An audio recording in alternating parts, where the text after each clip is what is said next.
Hello students, आप chapter 3 kinematics पढ़ रहे हैं।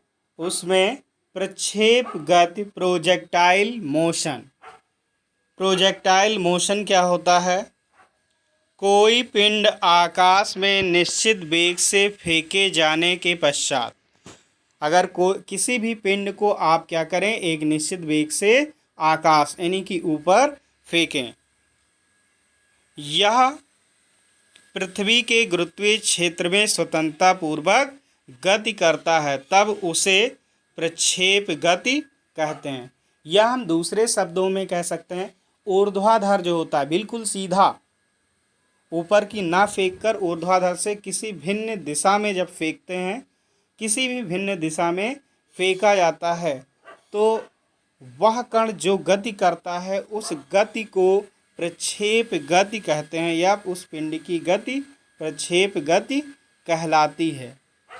गति के दौरान पिंड पर एक नियत बल, जैसे पृथ्वी का गुरुत्वीय बल, जिसका परिमाण और दिशा अपरिवर्तित रहते यानी कि बदलता नहीं है, हमेशा एक ही दिशा में रहता, कार्यरत होता है। किस ओर? हमेशा नीचे की ओर। भाई गुरुत्व बल क्या करेगा? उसको नीचे की ओर खींचने का प्रयास करेगा। सर्वप्रथम गैलीलियो ने अपने लेख डायलॉग में on the great world system में प्रक्षेप गति के क्षैतिज और ऊर्ध्वाधर घटकों की स्वतंत्र प्रकृति का उल्लेख किया था।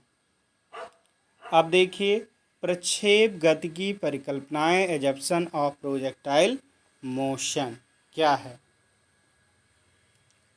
पृथ्वी के गुरुत्वीय क्षेत्र के अंतर्गत प्रक्षेप गति का अध्ययन सरल रूप में करने के लिए निम्नलिखित दो प्रकार की परिकल्पनाएं की जाती हैं।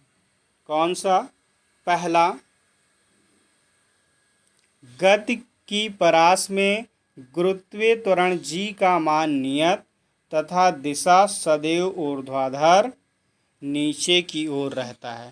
पहली बात, गति की परास में गुरुत्वीय त्वरण g का मान नियत रहेगा तथा सदैव ऊर्ध्वाधर नीचे की ओर रहेगा। दूसरी बात और मोस्ट इम्पॉर्टेंट बात, वायु का अवरोध नगण्य मानते हैं हम। ये मानते हैं कि जो वायु है वो उस पर रोक नहीं लगा रहा है, कुछ भी उसका रोक, बिल्कुल अवरोध जो है नगण्य है।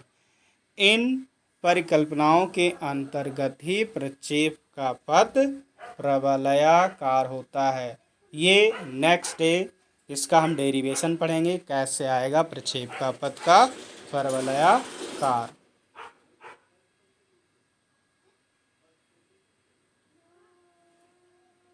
अब देखिए बेटा, प्रक्षेप के पथ किसी बिंदु पर खींची गई, जो प्रक्षेप का पथ है किसी बिंदु पर खींची गई स्पर्श रेखा उस बिंदु पर प्रक्षेप के वेग की दिशा को प्रदर्शित करती है। यानी कि जो पथ आएगा, चाहे जैसे मान लो ऐसा पथ आया, तो इस पे एक बिंदु ले लिया और उस बिंदु से एक रेखा खींच दी हमने।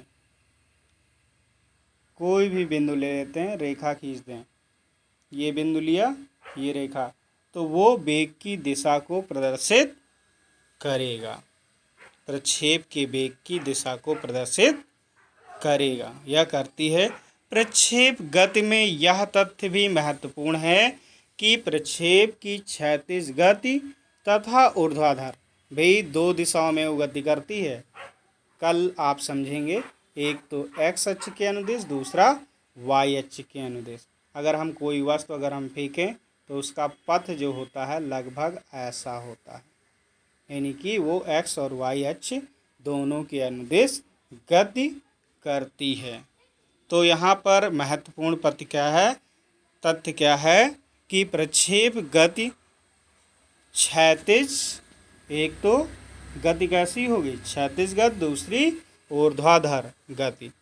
एक दूसरे पर निर्भर नहीं करती, मतलब आश्रित नहीं होती, उनसे कोई मतलब नहीं है। तथा एक गति का दूसरी गति पर कोई प्रभाव नहीं होता, कोई फर्क नहीं पड़ता। उदाहरण, तो उदाहरण, पृथ्वी की सतह से किसी कोण पर फेंके गए पिंड की गति क्षैतिज गति करते वायुयान से गिराए गए बम की गति, फेंके गए भाले की गति, धनुष से छोड़ा गया तीर आदि, ये सब प्रक्षेप गति के उदाहरण हैं। तो आज के लिए इतना ही।